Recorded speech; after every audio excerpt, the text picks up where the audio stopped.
good to be here tonight. Some of you know me, some of you don't. You are blessed. My name is Jarrod Manning. I have the privilege of serving as one of the pastors at Grace Bible Church over in Clute, and get to speak here at Revive every now and then. Cody is gracious to ask me to come. And tonight's topic in particular is one that's close to me. If we're friends on social media, you probably know that it's close to me as we dive into this. I'm married, have been married for a year and a half. My wife Sarah is beautiful and really smart. I'm married way over my head. And she works at NASA, so I can't throw it around the line that, it's not rocket science, because she could figure it out if it was. So it's fun. We've had a great first year of marriage, and I encourage it. So I know so many college students are like, I'm trying, believe me, I'm trying. So I'll be praying for you in that endeavor. I was 29 when I got married, so I understand the waiting. We're going to begin in Matthew, so if you have a Bible, you can turn to Matthew 22. It's kind of going to be our jumping off point tonight. So Cody asked me to come speak on Christians and civic engagement, or Christians and politics, those kind of issues. It's a topic and an issue that's really close to my heart. It wasn't even on my radar until my freshman year of college.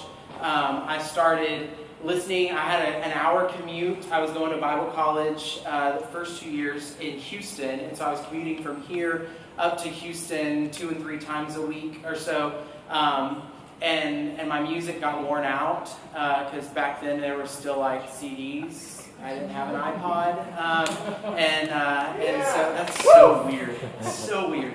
And so I couldn't just pull up Spotify and listen to a bunch of new stuff, right? So I had worn out my songs, and I was like, okay, I'm gonna try talk radio. I heard that it's it'll help keep your mind engaged on the drive, so I did talk radio for a while, and started to really get interested in politics. And so when I started, I was listening to people like Rush Limbaugh and Michael Berry out of Houston and some others, and I was like, hardcore right-wing conservative, and this is the only right way. And then I started to read my Bible and realized there are other ways. So now I moderate a little bit on some things. I guess you could say compassionate conservative is a label that's put on some people that would hold some of my views.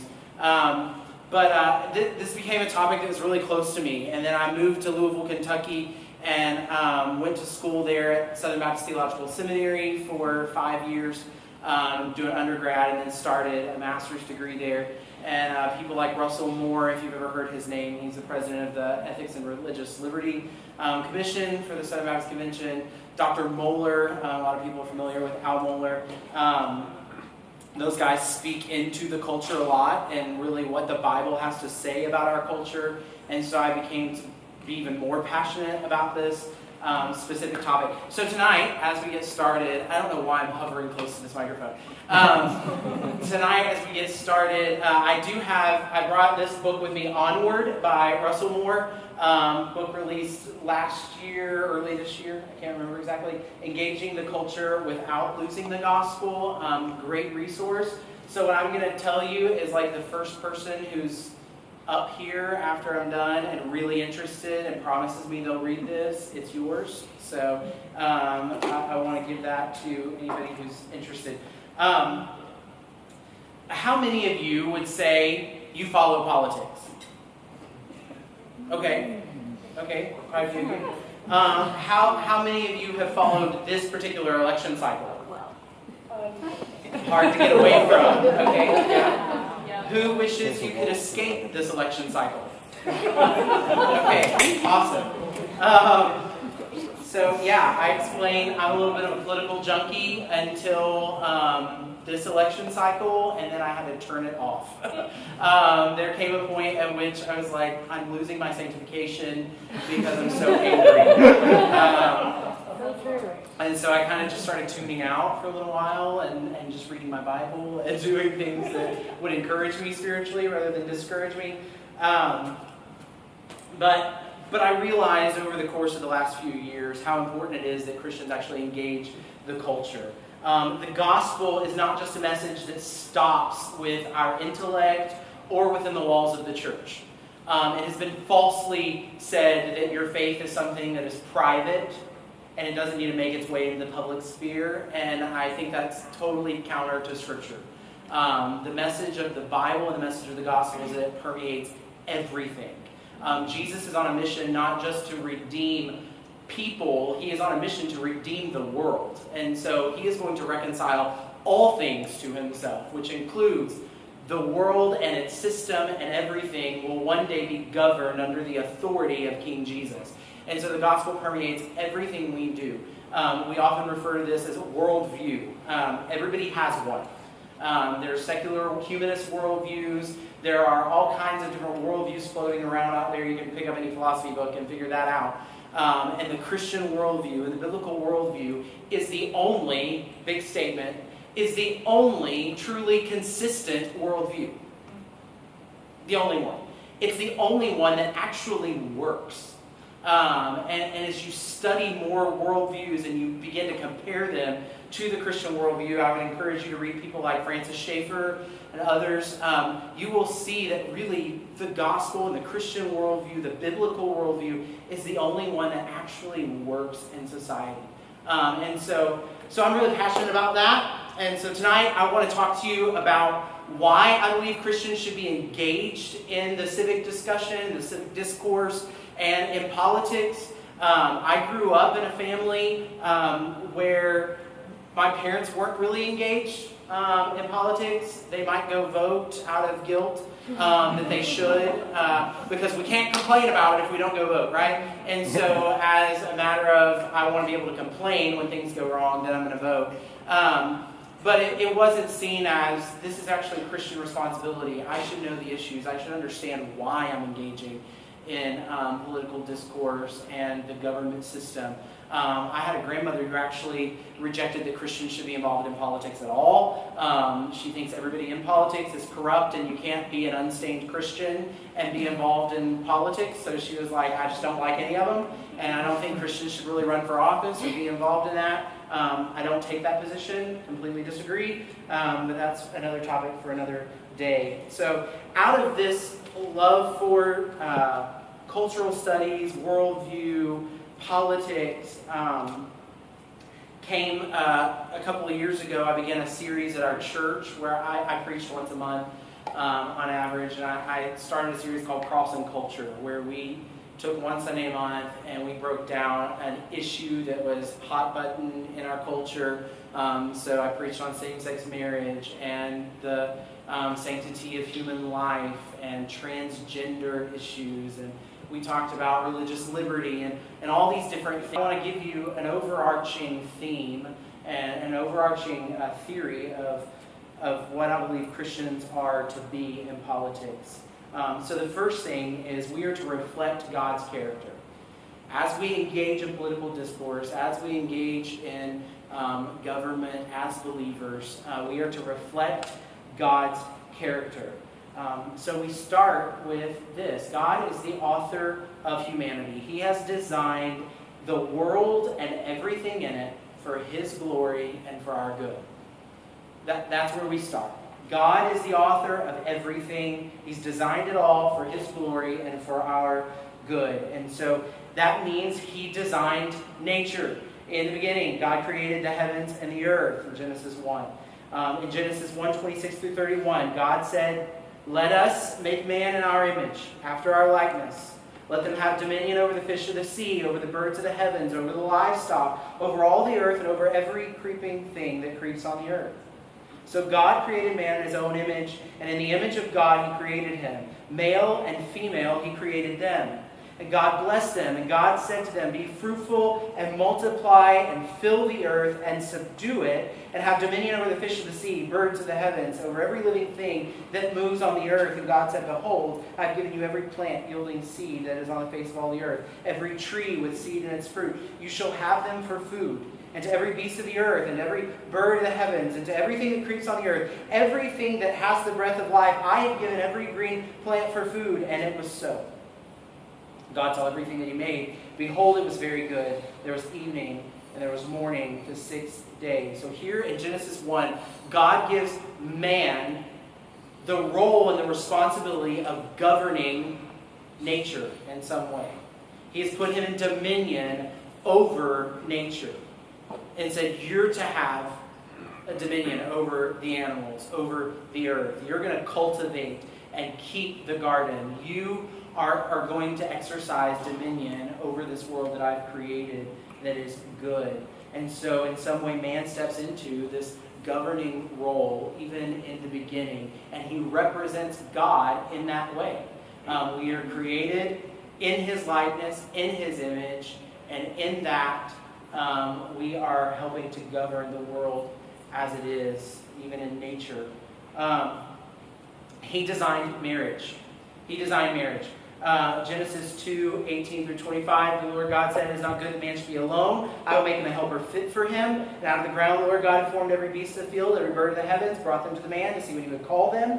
Whatever the man called every living creature, that was its name. The man gave names to all livestock, to the birds of the heavens, to every beast of the field. But for Adam there was not found a helper fit for him, so the Lord God caused a deep sleep to fall upon the man.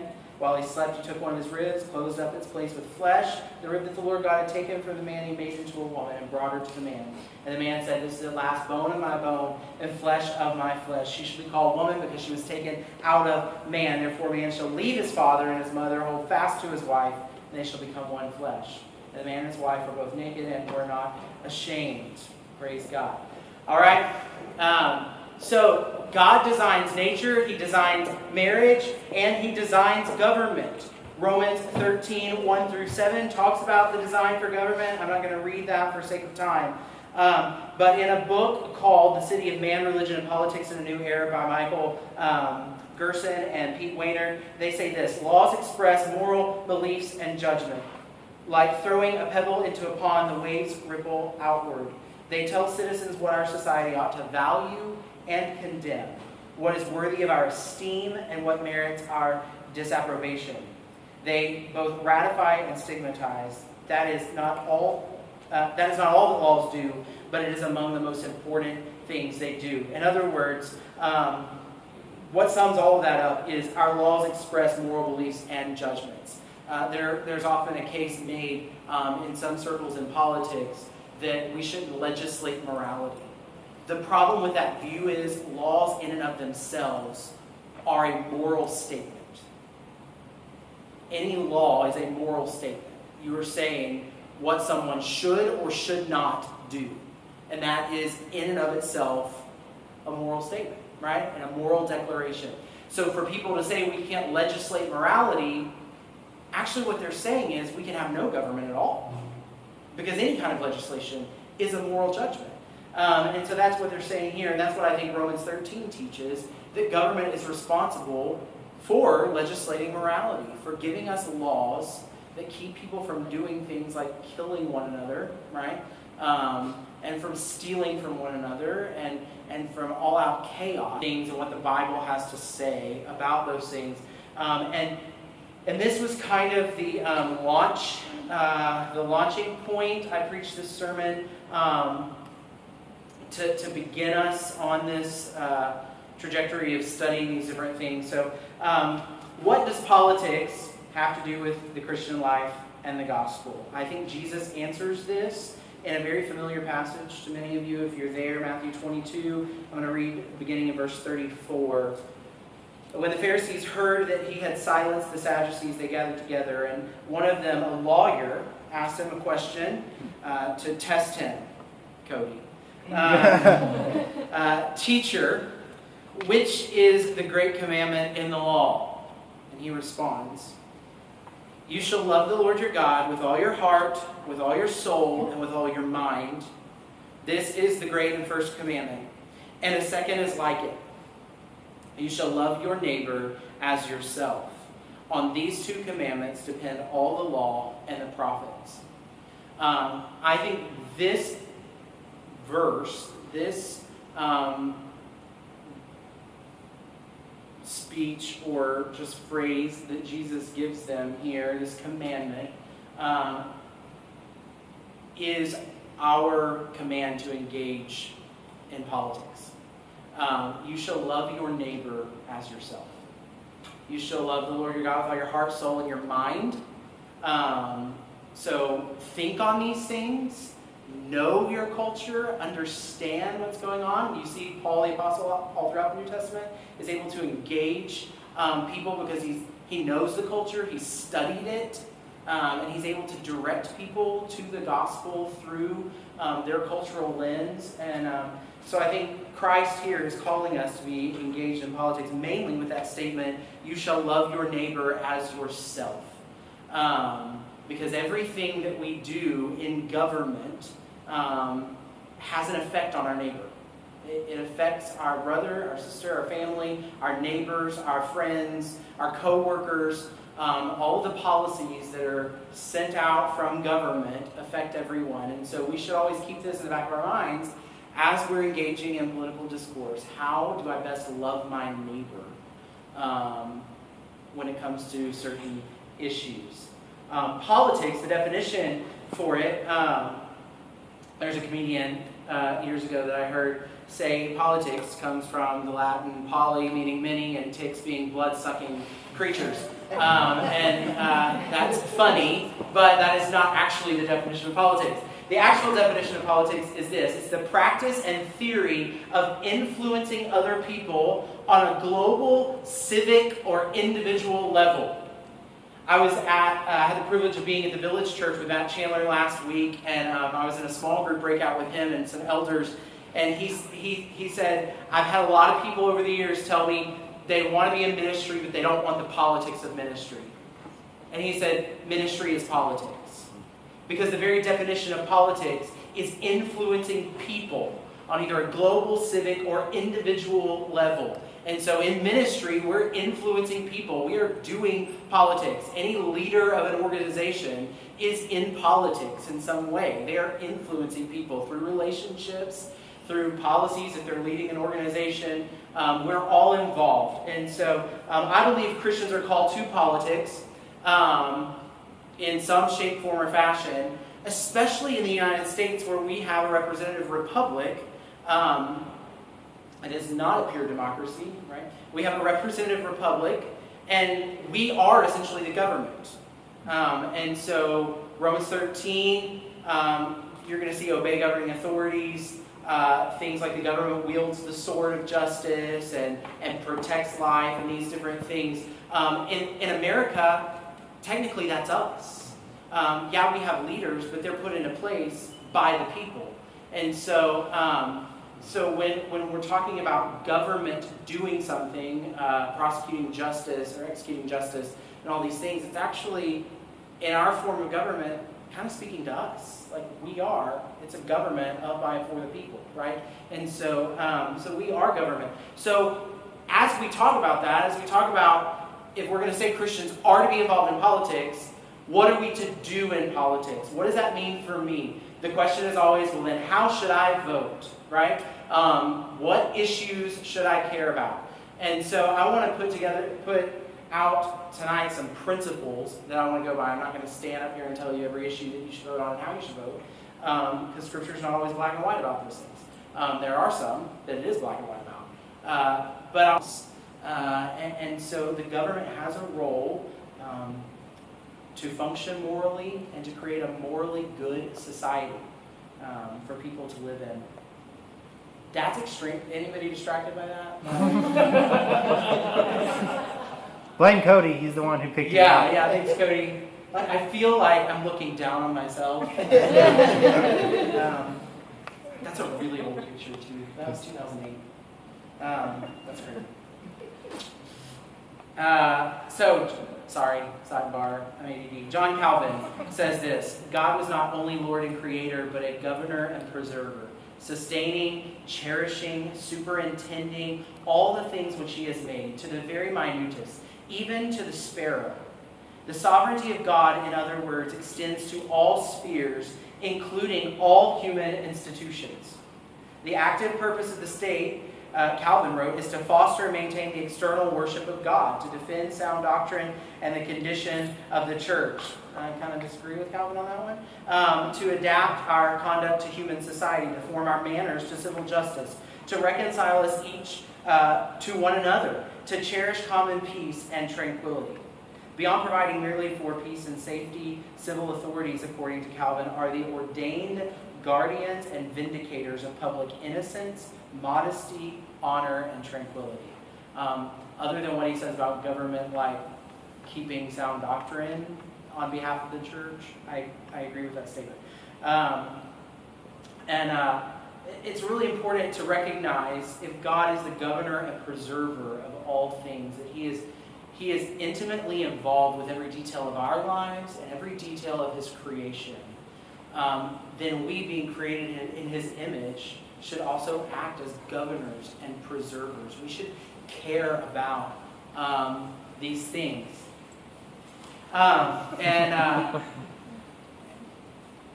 God's image bearers in the world.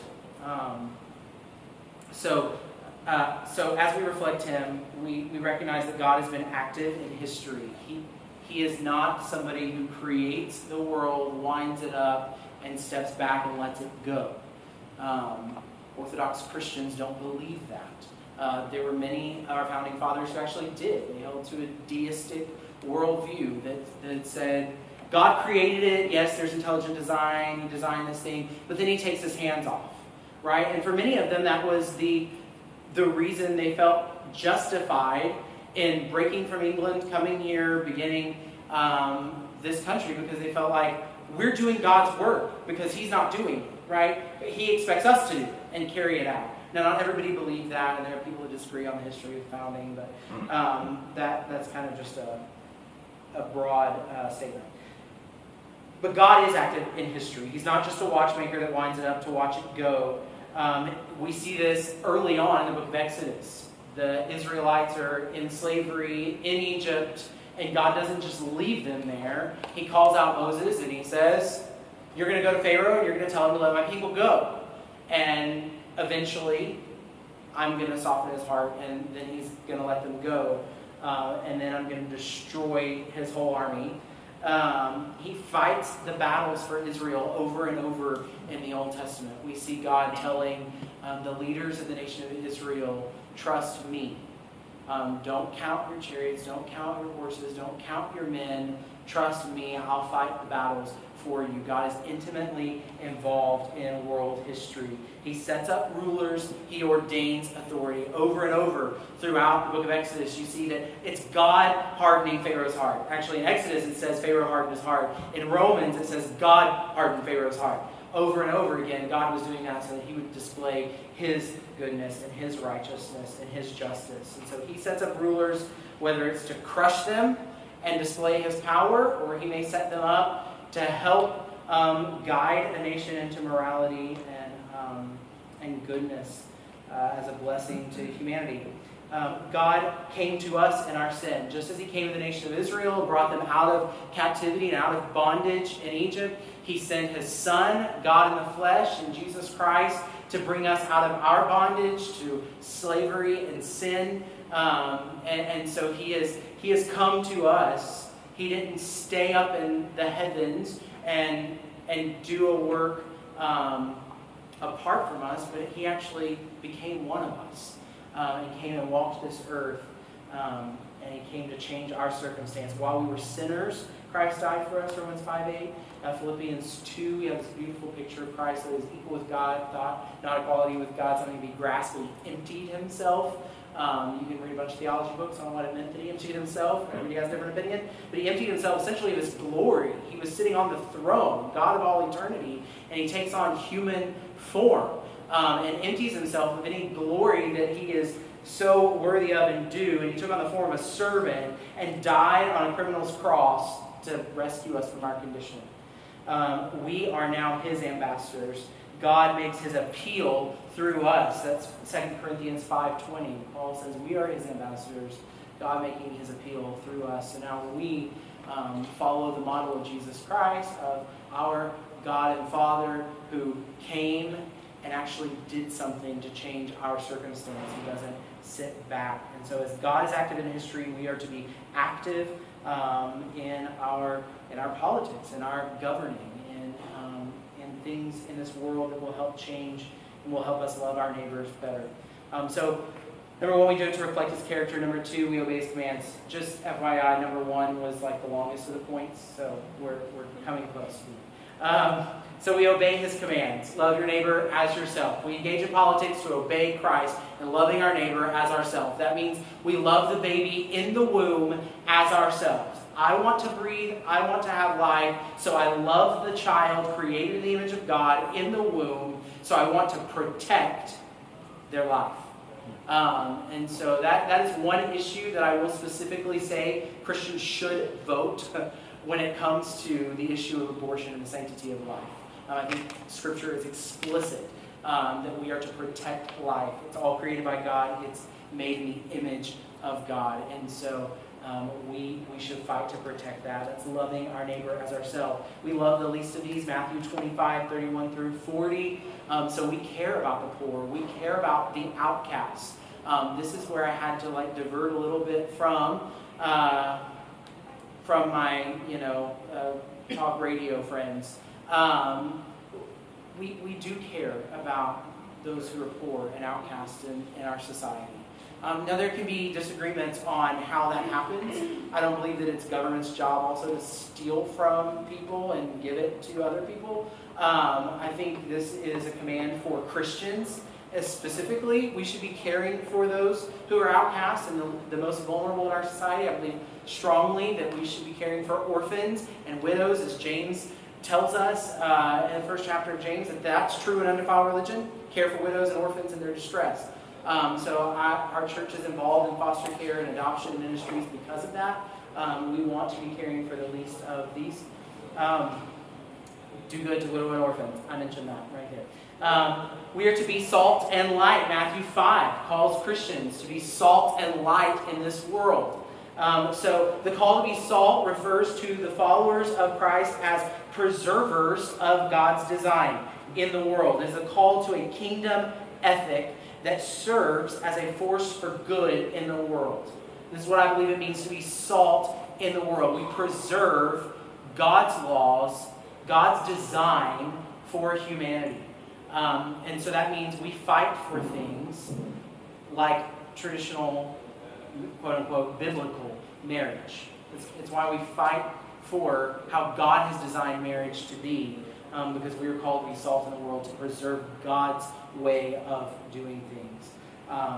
The question comes in the New Testament, but if salt has lost its taste, how can it be salty? The main characteristic of salt is that it is very different than the medium in which it is placed, right? Salt draws out flavor because it's completely different from what it's being put on. And so for us, that means that we can have no effect on society if we are not living in such a way that it sets us apart from society. If we look just like the culture around us, we can have no effect on the culture. You don't often see, if you watch any news, politics in particular, you don't often see people that agree debating one another on the news, right? That's not good television. You don't see the person interviewing someone agree with everything they say and they're just having a nice conversation. That's not fun. So they want somebody that's speaking something different about the situation. They always bring in the anti-whatever it is, right? And so often we'll see Christian commentators, not people who have sold the farm on same-sex marriage, who said, yeah, the Bible condones it, actually celebrates it, yada yada. What you will see on the news is men like Dr. Moore and others who stand with the scriptures and say, we're with 2,000 years of Christian history and we reject the idea that the world is now pushing that same-sex marriage is God's design. And that's okay morally. And so if we're going to have an effect on society, we have to be different from it. The fact that Christ's followers are the light of the world, more specifically, is talking about our call to evangelism and mission. We are the light of the world. We carry the light of the gospel into darkness. And so that statement doesn't talk as much about politics, but more as our personal evangelism and the mission that we're called to. I don't know how long I have, but I'm sorry, I'm going long. Third, in obeying his commands, we obey the law. 1 Peter, I'm going to turn there real quick. I say, he says confidently. 1 Peter 2, 13 through 17. Be subject for the Lord's sake to every human institution, whether it be to the emperor as supreme or to governors as set by him to punish those who do evil and to praise those who do good. For this is the will of God, that by doing good you should put to silence the ignorance of foolish people. There you go. Verse 17, he says, honor everyone, love the brotherhood, fear God, honor the emperor.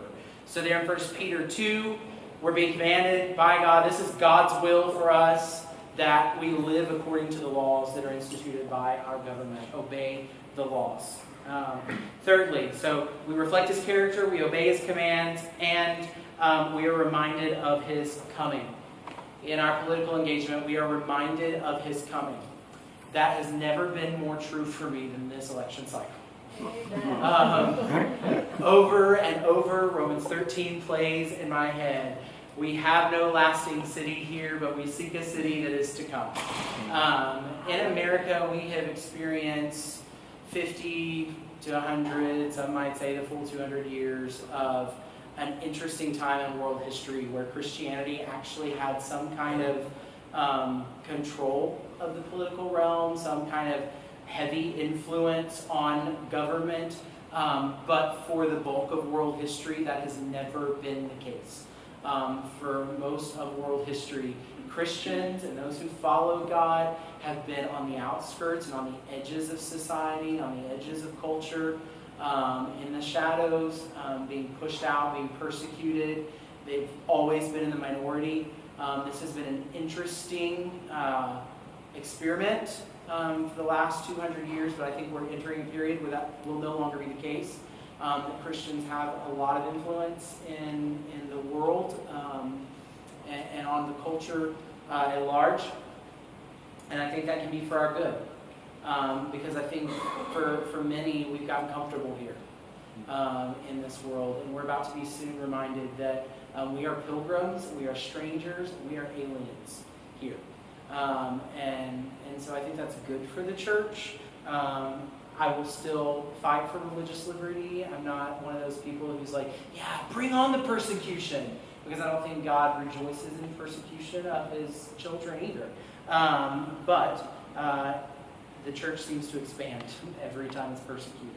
So thanks be to God that he's sovereign over it all. As we live for the kingdom, as we seek to implement God's design for humanity here and now, it reminds us that we are not citizens of this world. No matter what legislation is enacted, no matter which politician sits in the White House, God's kingdom will not be fully realized until King Jesus is coronated and he is ruling fully and finally over all the earth. And so we recognize that every knee will bow. It's a question of will they bow now or later. And it's our prayer and our hope that we would see people bow their knee now to Christ. But one day every knee will bow to him and will recognize him as King. So this is not our home. 1 Peter again 2:9 actually says, you are a chosen race, a royal priesthood, a holy nation, a people for his own possession, that you may proclaim the excellencies of him who called you out of darkness into his marvelous light. Once you were not a people, but now you are God's people. Once you had not received mercy, but now you have received mercy. Beloved, I urge you as sojourners and exiles to abstain from the passions of the flesh which wage war against your soul. Keep your conduct among the Gentiles honorable, so that when they speak against you as evildoers, they may see your good deeds and glorify God on the day of visitation. In other words, when Christ returns, let it be that you have lived in such a way that people go, they were right. They were right. there is another city, Hebrews 13, verse 14. Here we have no lasting city, but we seek the city that is to come. And finally, we affairs of this world in God's economy and under the supreme lordship and kingship of Jesus. But we will reign with Christ. And so we should be practicing that now. We should understand what God means by his design for the world and for humanity. We should seek human flourishing and human good because that's what God has designed this world for. And ultimately so that he gets the glory. There's a lot that I've said and a lot that I still haven't said because you can go on and on about this topic. I'm going to be back next week with y'all. So I know some of you are going, okay, I can miss next week. Perfect. I hope that's not the case. I hope you would be here next week. And so there's something I want to do. If you have a phone with you, pull it out. This is really risky what I'm about to do. And I want you to put in my number. You are a married man. Huh? You are a married man. I am a married man, so yeah, that's fine. Yeah, don't ask me to like dinner or something. You would, especially with that age. So 979-236-2720. 236-2720. What I want you to do is after you kind of process this tonight, maybe you're thinking throughout this week, maybe you're hearing things in the political news cycle or whatever, text me a question that you might have about what the Bible says about a certain issue or questions that you may have had about tonight's lesson. And so what I'm going to try to do next week is gather those over this week, look at some of them, pick some of the things that are corresponding, maybe things that are kind of overall themes that everybody's asking about, and I'm going to try to hit on those next week. So there's my bait and switch, how I get you back next week. So hopefully you have questions, you're thinking through some of these things over the week, and as I receive those, I'm going to gather them and try to speak to those questions next week. And if I don't get any questions, then we're just going to read through the book of Leviticus together. No. So I think you will I've already had to do that enjoy once. No, That's sorry for you. we won't do that. But, maybe we will. So text questions. All right. I thank y'all again for letting me talk. Sorry I went kind of long, but appreciate the time with you tonight. Very easy. Yeah.